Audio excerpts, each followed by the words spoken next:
Assalamu alaikum.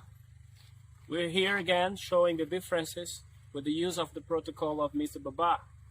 We have been using our protocol in these plants and the results are pretty much visible.